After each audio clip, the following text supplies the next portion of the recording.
Hello, everyone. This is a lecture that sort of works as a standalone lesson on Plato and Aristotle, two of the most famous philosophers of all time. And by standalone, I mean that you don't necessarily have to think about it in context of this class to, or at least yet, to understand and appreciate and start applying this philosophy to the things that you see around you. But I'm specifically timing this lecture for now because it will give us another lens by which to approach Catcher in the Rye. And I hope to do a good enough job explaining to you what Platonic ideals are that you can add that to your list of things in your bookmark, whatever that is, the fourth one or the fifth one. And what that would indicate would be one more thing that you can look for in terms of a thematic vision of Salinger's. But keep track of what you learn in this lecture, because we're going to be applying and reapplying it with quite a bit of regularity. So, Alfred North Whitehead was a famous philosopher of the last 200 years, and he's famous almost, this is heresy, but he's almost famous, at least in the popular level of understanding, just for making one quote. And that is that all of philosophy is a footnote to Socrates and Plato. And what that implies is that nothing new has been stated since about 380 BC. All philosophers that you've ever heard of, who have popularity or not, are essentially just rehashing the ground that was established by a debate between two major philosophers. And so, if you are interested at all in studying ideas and the way people think, there's no better starting place than the debate between Plato and his mentee. So Aristotle was mentored by Plato. If you can imagine two of the most famous philosophers, two of the most powerful philosophers of all time living at the same time and learning from one another, that's the kind of crazy coincidence we're dealing with here. So what is this debate? Plato and Aristotle put their finger on the fault line. Like, think of the San Andreas Fault, two tectonic plates, huge plates that if there's a problem, it will be right on that fault line. And it's a fatal fault line. I mean that literally. Well, the definition of their debate can be defined best by idealism versus realism. And let's start with realism because you know that already. If someone says, keep it real, or be real, what they're saying is cut out all of the extra stuff, cut out the exaggerations, cut out the fluff. What really happened? What do you really mean? So realism is best defined as what can actually occur in reality, what is possible in the material world. The Platonic ideal, though, is the opposite, sort of. What the Platonic ideal is the perfect version of a concept or idea. I'll give you a couple examples. One is the perfect Mr. Hart is sort of a Superman caricature of myself, and the same thing with you. The perfect version of you, the ideal version of you, that's our keyword. Your ideal self is a Superman or a Superwoman. All of your best features combine into something miraculous, almost. And all of your flaws can change the world for the worse. Now, contrast that with the real you with all your flaws. The real Mr. Hart has flaws that hold him back. And the real Mr. Hart essentially can't attain the ideal Mr. Hart. There's not, perfection is theoretical. There's almost nothing perfect on Earth, really, unless you want to go to like the subatomic level and say that there's some sort of perfection there. But if we look at a desk, the ideal desk versus the real desk. Find me a perfect desk. All of your desks have something wrong with it. They're riddled with germs. There's a nail hanging out of the bottom of it. It creaks. It's not level. That's the real desk. The ideal desk is unattainable. So Plato spent a lot of time talking about the perfect ideal, the ideal self, the ideal concept. And Aristotle dispensed with that. After he'd learned everything that Plato said, he says, okay, let's get real. Okay, perfection doesn't exist. Let's stop pretending that it does. If your parents, to some extent, are holding you up to an ideal that in part you think, okay, they're right, I can be held to that ideal, but sometimes like, no, I can't do that. That's a Platonic and Aristotelian debate that's going on in your family between your ideal possibility or your ideal potential. That's a word that you hear a lot. You're not working up to your potential. That word potential is in its bones a Platonic ideal. And your counterpoint that I'm busy, I have lots of things going on, I'm not sleeping right, you know that. I have too much homework to invest in spending time on that thesis statement or whatever it is. That's an Aristotelian counterpoint that, okay, your ideal la-la land doesn't exist. So stop pretending that it does. And there's a natural debate because it's healthy to be held to an ideal. It's healthy for me to think of my more ideal version of Mr. Hart and seek to attain that. It's healthy. But I also have to counterbalance that by saying, well, don't be too harsh on yourself because perfection is not necessarily possible. Now, some of you probably, because I laid the metaphor out that way, are thinking that you're Aristotelian, that you're a realist. What Plato points out is that you think in ideals, and that's unavoidable. If I were to say, as a matter of fact, there have been experiments on this. If one were to tell children, draw a house, they always draw almost the identical house with one window with a pane, with a 4-quadrant pane, a centered door with a doorknob, almost always circular, an A-frame roof line with a chimney, and philosophers have actually spent a lot of time thinking about this last part. There's almost always smoke coming out of it, regardless of whether or not someone has a chimney in their own house or even has put a fire in it before. That's the child's way of symbolizing life, and so that's really deep. So this child thinks in an ideal house.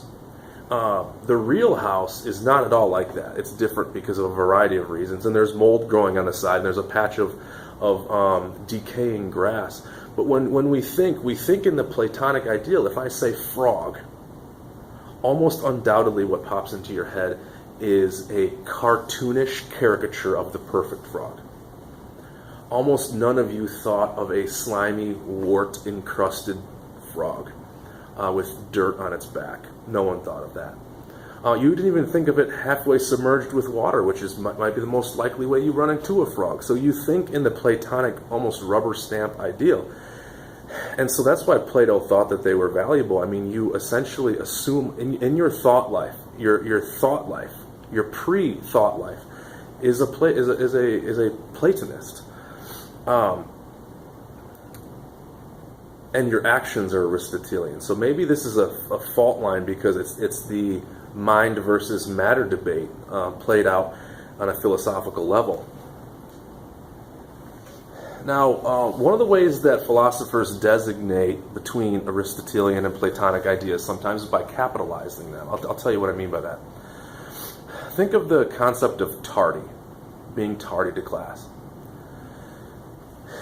If your teacher walks in late, do you get mad?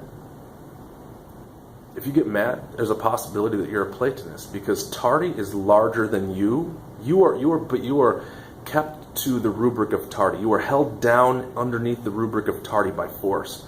And you think a teacher belongs in that rubric with you. You are not being fair, you might say. This is Rogersman, please dial 3451. This is Rogersman, 3451. You're not being fair, you might say, because we have to be to class on time. Why don't you? Okay. If you get angry at the thought of a teacher being tardy, you may be a Platonist. If you sort of shrug and think to yourself, I understand why I have to be on time, but a teacher is a different category. You might be Aristotelian because you find that there's realistic reasons why a teacher may need to be late, but I'm not accountable to that. Same thing with, we'll get to the capitalization in just a second. The word justice, that word is essentially Platonic, justice. What does that mean? Justice is a rubric fairness is what that means. And so the word justice, if we were to say that's not fair, what you're saying is there's an ideal, a perfection of fairness. There's a rubric of perfect fairness that you can achieve 100 on, and you're not measuring up to that sense of fairness.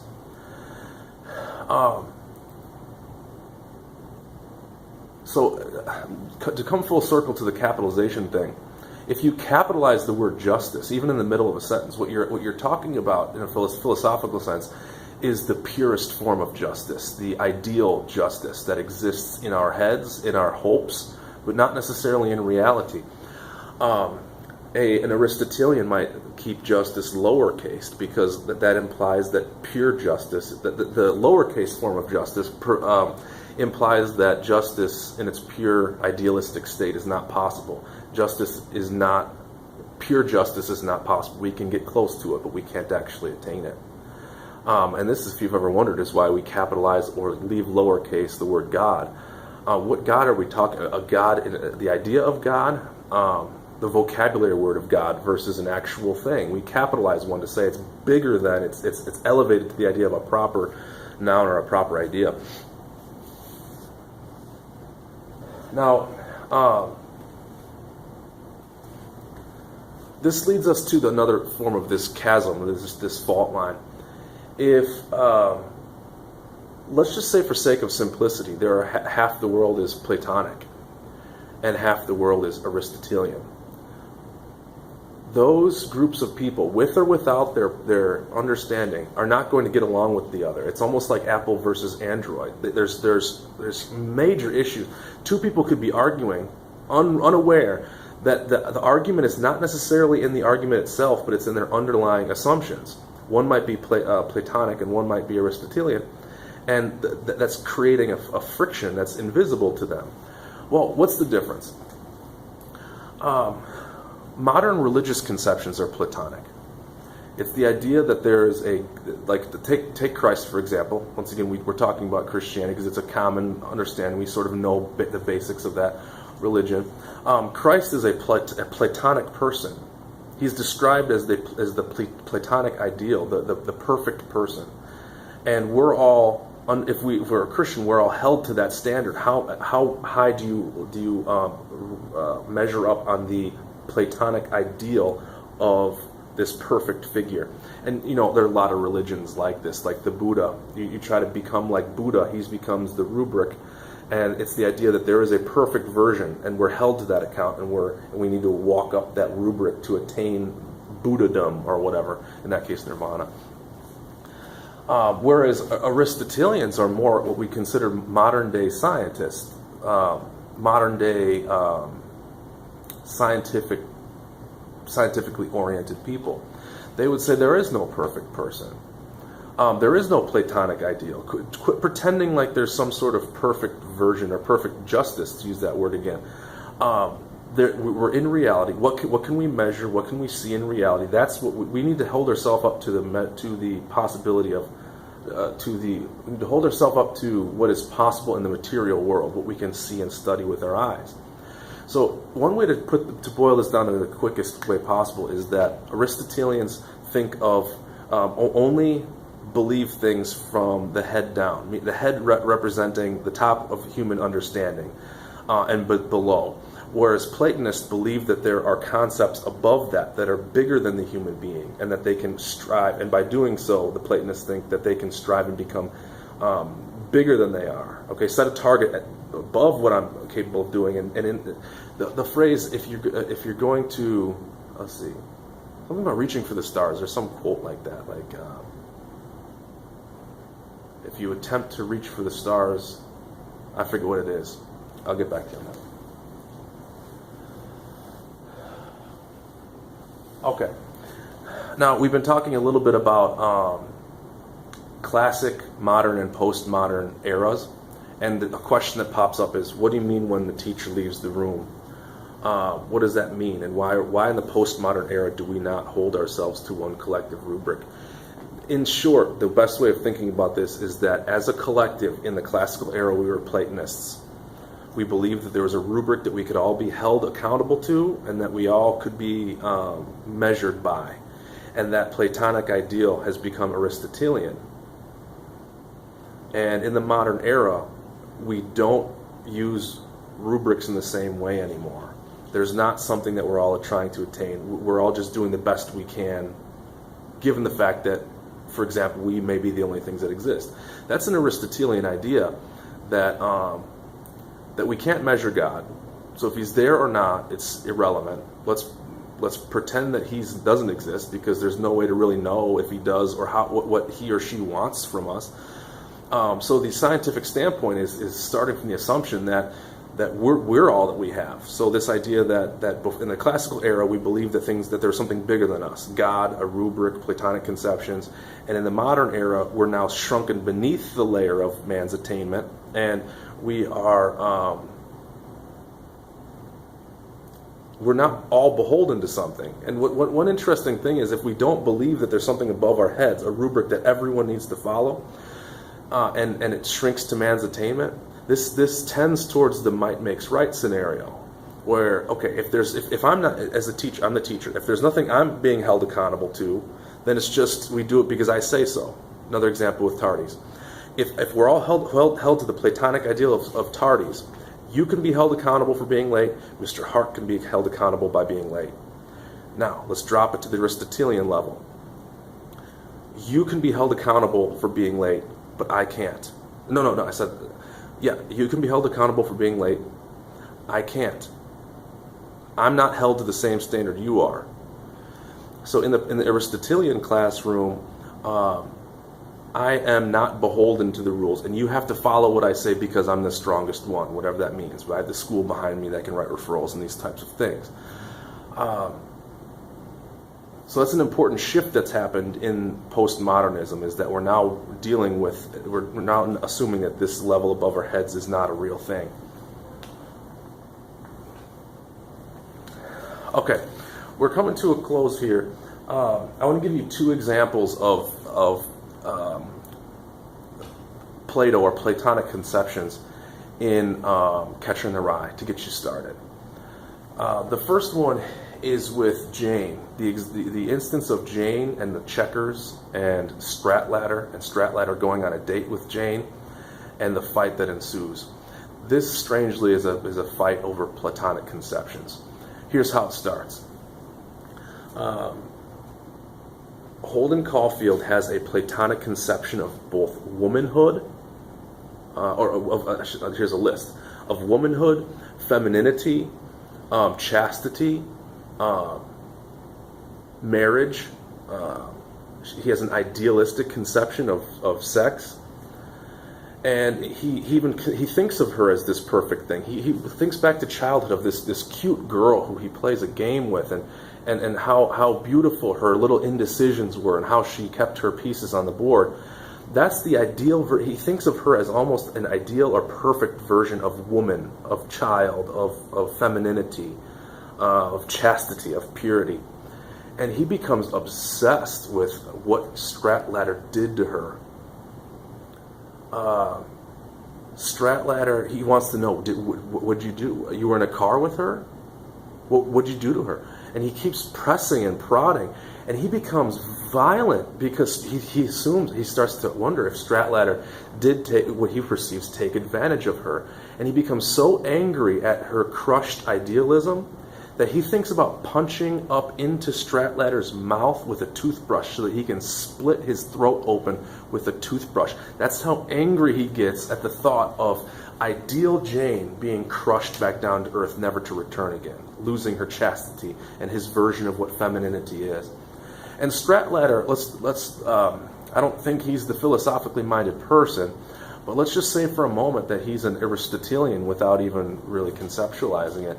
He thinks of Jane as just a girl, as sex is normal, the exploration of sex is normal. There's no rubric of perfect relationships with him.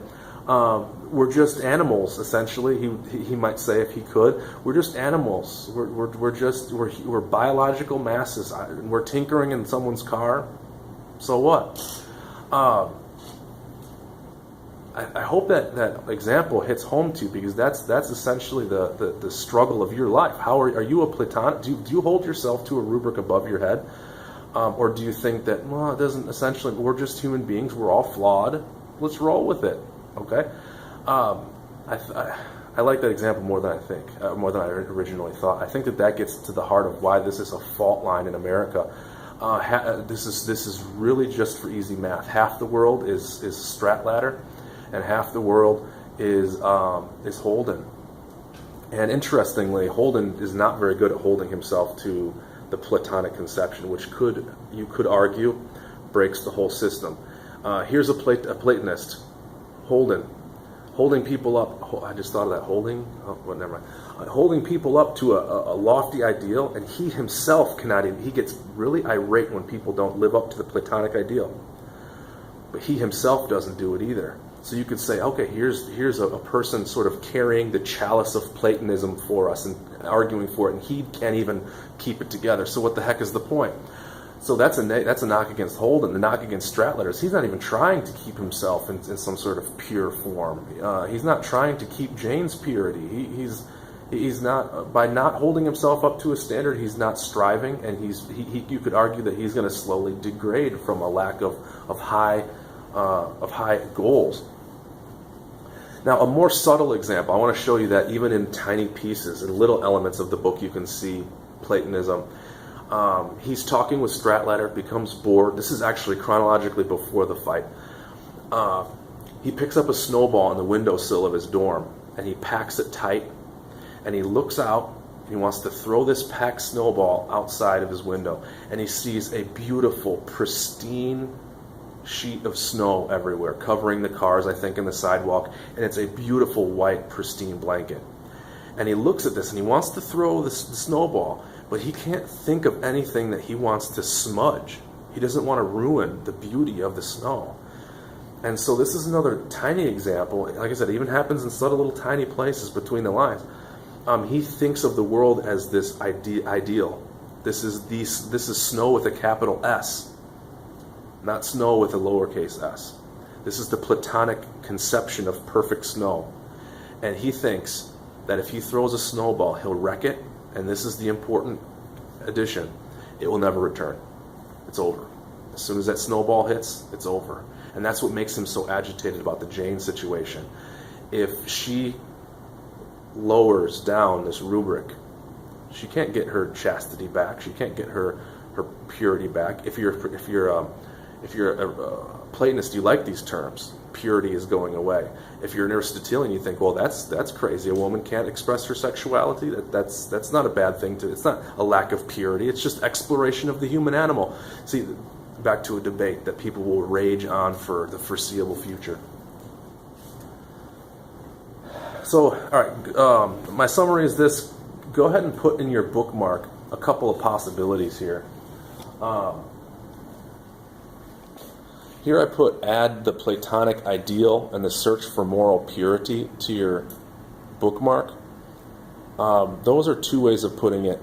I also kind of like the phrase, the Platonic transgression. I like that phraseology also. I'll tell you why in a second. So the Platonic ideal and the search for moral purity is one way of putting this. The other way, if you put Platonic transgression, what that means is that here's the idea of Plato, the ideal, and to transgress is to break. I think that's actually a little bit more laser-like in its precision. So maybe if you understand what I mean by that, the Platonic transgressions. Transgression means to break or to smash or to lower. You are transgressing. You are sinning against the Platonic ideal. And it seems as though Salinger and Holden are obsessed with finding the Platonic ideal and getting irate when it gets transgressed. So once again, add that to your bookmark, which then means add that to the things that you'll be looking for when you're annotating. And that's the intro. Let me see if I got everything.